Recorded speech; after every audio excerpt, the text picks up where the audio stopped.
হ্যাঁ, আমরা আমরা এই যে আমাদের অভিযোগের ফটোকপি আপনাকে দিয়ে দেওয়া হবে। আমরা ওনাকে যাতে পরিবর্তন করা হয় সেই মর্মে আমরা একটা আবেদন করেছি। তবে সেটা হবে নাকি আমরা জানি না। কমিশন তো ওনাদের আইন অনুযায়ী ওনাদের গতিতে এবং সামনে 3-4 দিন পরে নির্বাচন, এটাকে বিবেচনা করে ওনারা যতটুকু পদক্ষেপ নেবেন। এতদিন পর্যন্ত তো অত্যন্ত ভালো। আচ্ছা, এতদিন পর্যন্ত তো অত্যন্ত ভালো ছিল আমাদের ঢাকা 6 আইন শৃঙ্খলা পরিস্থিতি খুবই ভালো ছিল। আমাদের যিনি প্রতিদ্বন্দ্বী প্রার্থীগণ তাদের সাথে আমার একটা যোগাযোগ ছিল, সবই ঠিক ছিল।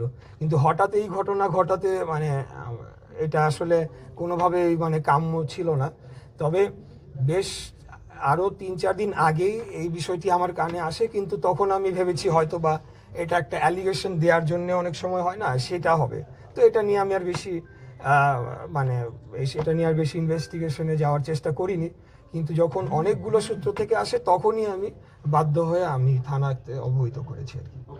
আমি তো মনে করি বাংলাদেশে আপনি যদি ইতিপূর্বের ইতিহাস পর্যালোচনা করে সব নির্বাচনকে আপনি পর্যালোচনা করেন তাহলে তো অত্যন্ত শান্তিপূর্ণ রয়েছে। তারপরেও আমি সবসময় এই কথাটা বলি যে তফসিল ঘোষণা হওয়ার দিন বা পরদিন শরীফ ওসমান হাদিকে যেভাবে হত্যা করা হলো, এই ঘটনাটা আসলে হৃদয় বিদারক এবং এখন পর্যন্ত কিন্তু এটার কোনো সুরাহা আমরা দেখলাম না। এবং গতকালকে তার বিচারের দাবিতে যারা আন্দোলন করলো তাদের উপরে অত্যাধিক বল প্রয়োগ করা হয়েছে বলে আমার মনে হয়েছে। কারণ ইতিপূর্বে আমরা দেখেছি যে বিভিন্ন জায়গায় মব হয়েছে, দাঁড়িয়ে থেকেছে, কিছু করেনি। আবার যখন প্রয়োজন হয়েছে এই সরকারের তখন তারা বল প্রয়োগ করছে। যাই হোক, আমি সরকারের সমালোচনায় যাব না। নির্বাচন পরিস্থিতি ঢাকাতে অত্যন্ত শান্তিপূর্ণ রয়েছে। এই আর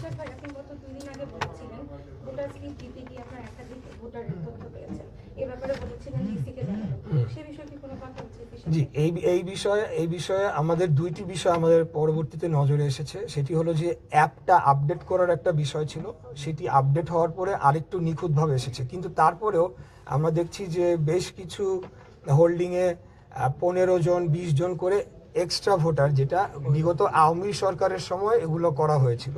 তো আমরা সেটার আরও বিস্তারিত টোটাল তথ্যটা কম্পাইল করার চেষ্টা করছি। এরা অবশ্যই ভুয়া ভোটার, বুঝতেই পারছেন, এবং সেটি আমরা আমাদের এটা তৈরি হলে আমরা ইসিতে জমা দিব। একটা ব্যাপার হচ্ছে আপনাদের এখানে বিভিন্ন আসনে ছোট বড় বিভিন্ন সমস্যা হচ্ছে বা যেহেতু প্রতিপক্ষ দলের সাথে, এই ক্ষেত্রে আপনাদের কেন্দ্রীয়ভাবে কি নির্দেশনা রয়েছে এই কোনো ধরনের বড় ধরনের সংঘাত সহিংসতা যেন না হয় সেক্ষেত্রে? এটা তো অ্যাবসলিউটলি নট। আমরা তো অবশ্যই কোনো ধরনের সংঘাত চাবো না, এবং আমরা অবশ্যই চাবো একটা শান্তিপূর্ণ উপায়ে ইলেকশনটা কন্ডাক্ট হোক। কারণ ইলেকশনের দিনেই তো সব শেষ হয়ে গেল না, ইলেকশনের পরও তো সরকার গঠন হবে। এবং এই ইলেকশনটা যদি প্রশ্নবিদ্ধ হয় তাহলে আমরা তো দেখেছি বিগত সময় প্রশ্নবিদ্ধ ইলেকশনের চূড়ান্ত ফলাফল কোথায় গিয়ে দাঁড়িয়েছে। তো অবশ্যই আমরা সেটা চাই না, কোনো সংঘাতের প্রশ্নই ওঠে না। বরঞ্চ বিভিন্ন সময় আমাদেরকে ব্যক্তিগত আক্রমণ করা হয়েছে, আমাদের সিনিয়র নেতৃবৃন্দকে আক্রমণ করা হয়েছে, আমাকেও ব্যক্তিগত আক্রমণ করা হয়েছে।